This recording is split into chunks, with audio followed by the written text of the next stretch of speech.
Welcome to this segment of the NIH Principles of Clinical Pharmacology course. I'm going to present to you today a case scenario with discussion that relates to one of the recent lectures that you have listened to. My title is, I'm Lionel Lewis. I'm a professor of pharmacology and medicine in Dartmouth Medical School. And my title is Victims and Perpetrators in Therapeutics. What I want to do today is discuss with you and analyze in detail a clinical case where there has been a victim and a perpetrator of an adverse outcome in a patient in an unexpected clinical scenario. Let's get into the clinical case in detail and I'll summarize it for you. The case is that of a 67-year-old Caucasian male.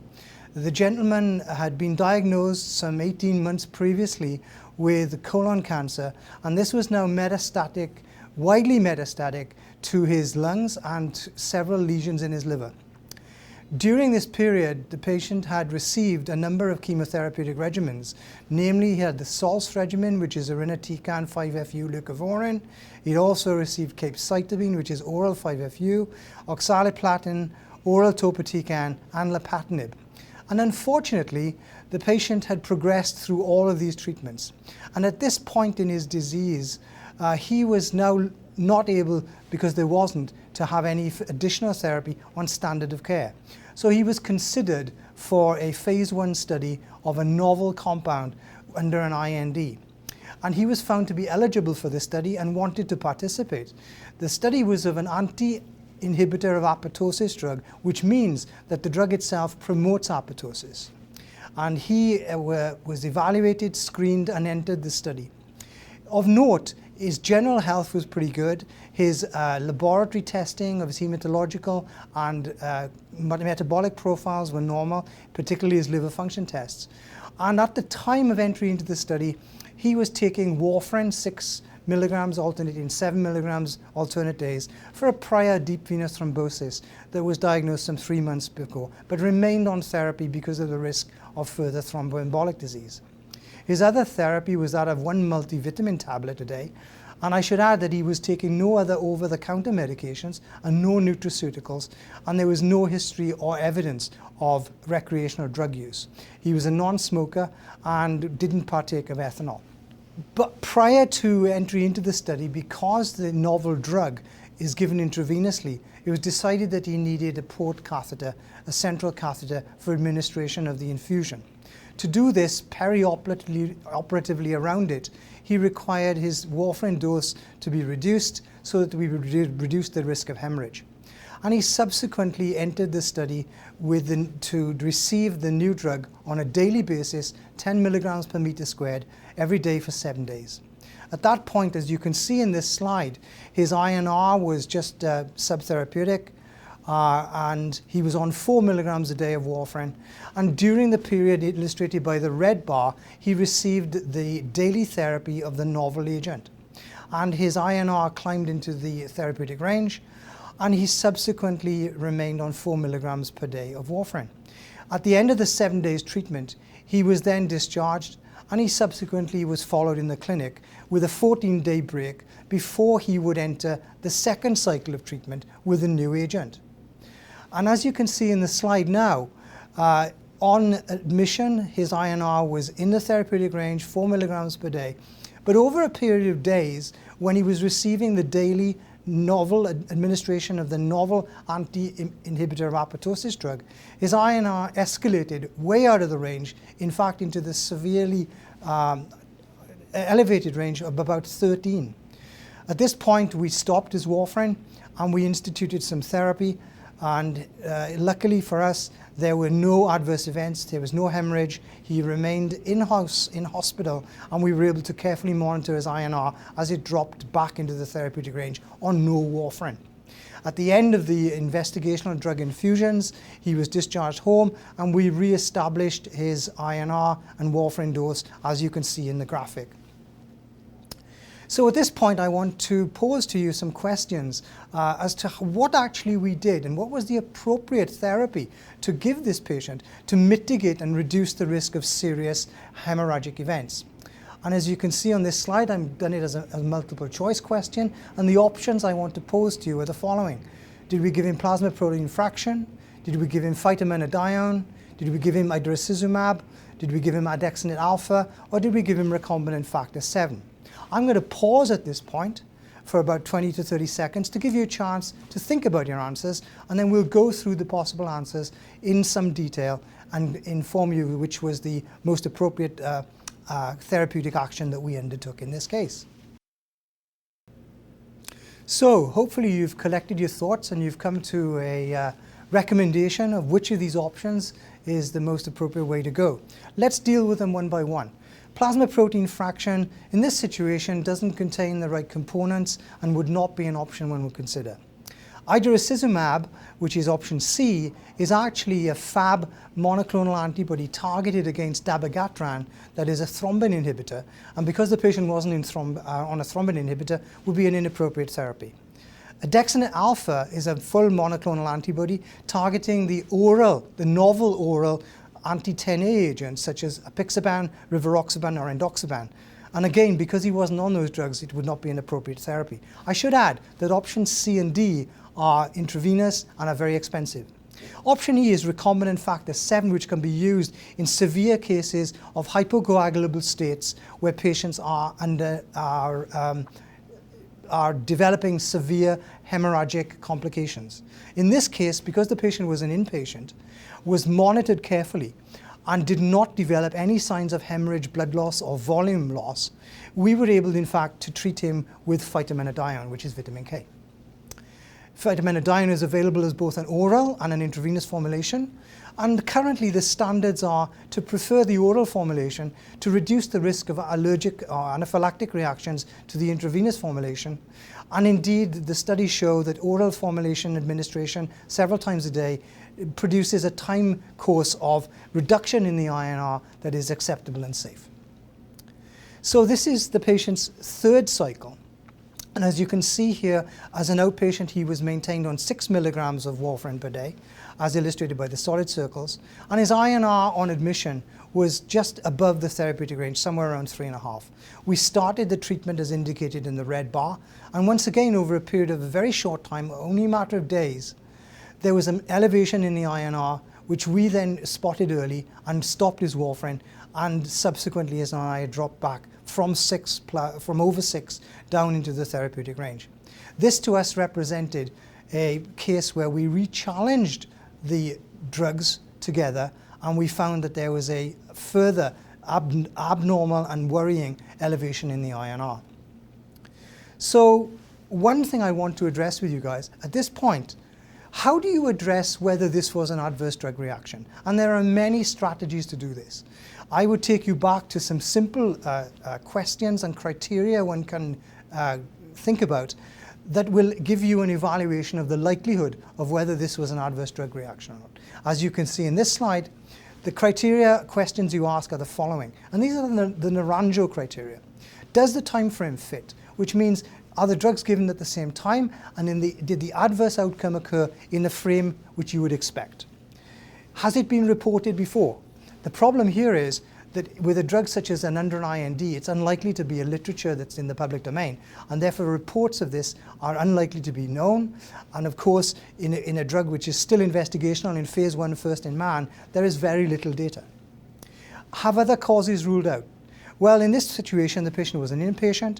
We evaluated his liver function, his renal function, and his hematological function, which remained stable, and his platelets were normal, his LFTs were normal. We had no evidence of sepsis. We felt that other causes had been ruled out, and we were focused on the fact that there may be a drug-drug interaction here.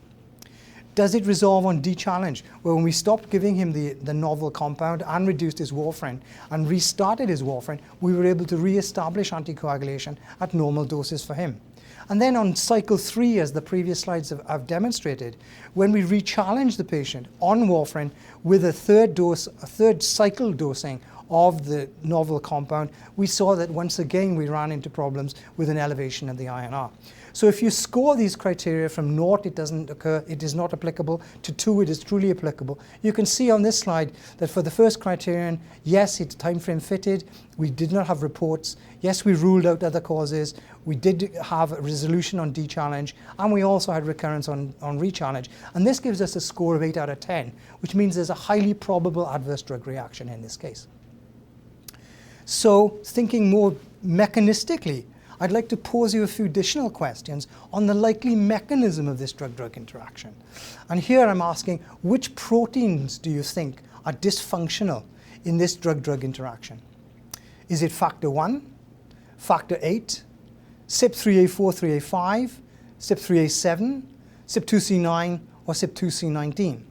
I'll give you a few seconds to think about this, and then we'll discuss the options and which is the correct response.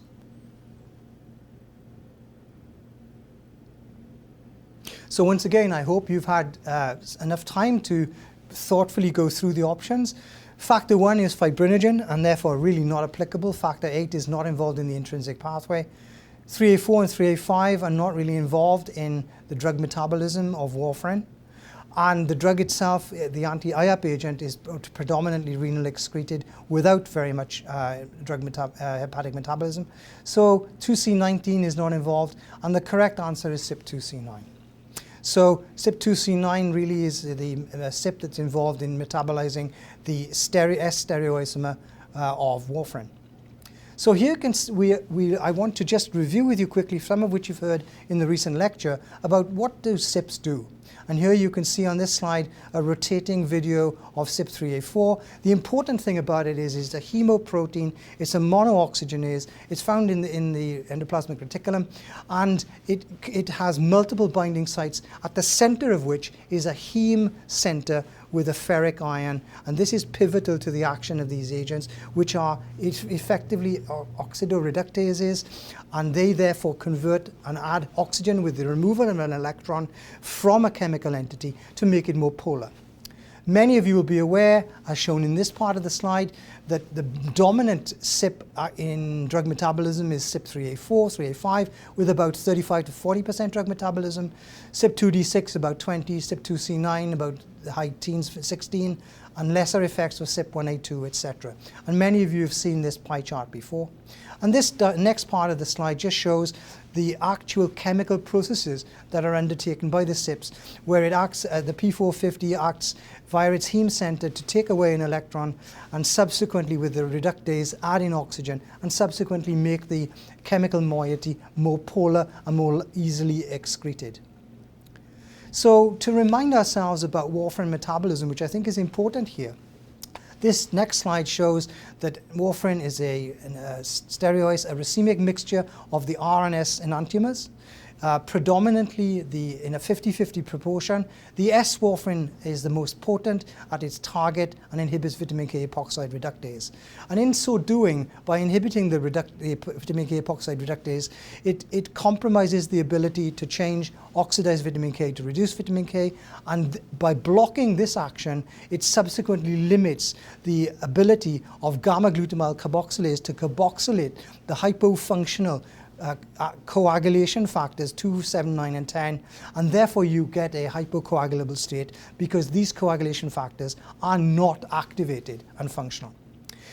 Many of you will be aware from your knowledge and prior lectures that there are multiple variants of CYP2C9, and this sub-diagram shows that the wild type has a higher activity than the star 3, which has a much lower activity, and there's also a haplotype variability in the activity of the vitamin K epoxide reductase. Importantly, these two genetic variants have been brought together in some guidances around how you might use testing for them to specifically enhance our ability to therapeutically prescribe and appropriately use warfarin. So what PGX tests could be informative here? And in light of my in the prior scribe, I'm going to run through this rather quickly. The options I put forward in a multiple choice format are CYP1A2 factor 1, 3A4 factor 8, 3A7 2C8, 2B6 to CYP2C9, CYP2C19 2D6, CYP2C9 VCOC1, or CYP2D6 and factor 7. And of course, based on my prior discussion of warfarin metabolism and its target and the genetic variability in the CYP metabolism and the variability in the target, the correct answer, of course, is CYP2C9 VCOC1 testing.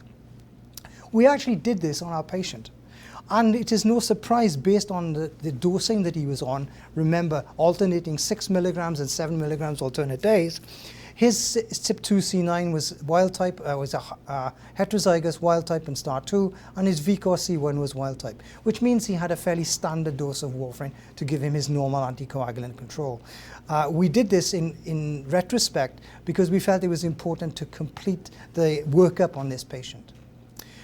As is the case, and in the next slide, to remind us all that it is very important to report all adverse drug reactions to the FDA, particularly in the context of a drug that's under investigation in an IND situation where it's early in its clinical development, but also for drugs that are already on the market, that have recently been approved, or older drugs that have been approved for some time, where there is a significantly unusual reaction.